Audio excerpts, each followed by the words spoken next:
Alright everybody, welcome back. Thank you so much for stopping by. I appreciate it. Don't hate me, but I did forget to video the can lights and still the window wall.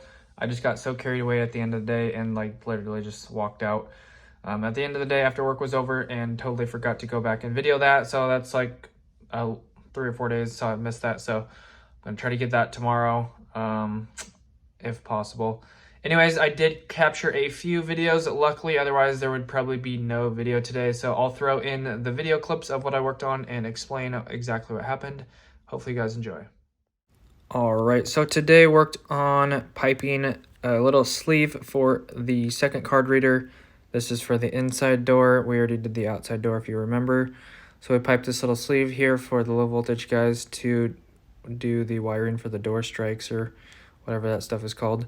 So got this card reader set right here, had to use a containment cart and all that good stuff because it's a clean room, so it was a whole ordeal. So I finally got that done, cut the tile, all that good stuff, bushing on the end. And then as you can see in this left box, there is a little MC. We ran that down the bottom of the double-sided strut, zip tied it down there, and then around the other strut, which is solid, so I just did zip ties around it. And that is a wire tapped off circuit 36 for the power pole.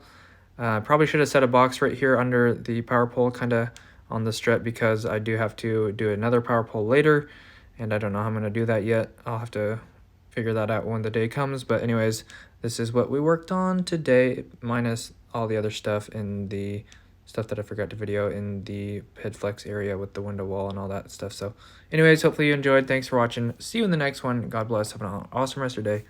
Peace.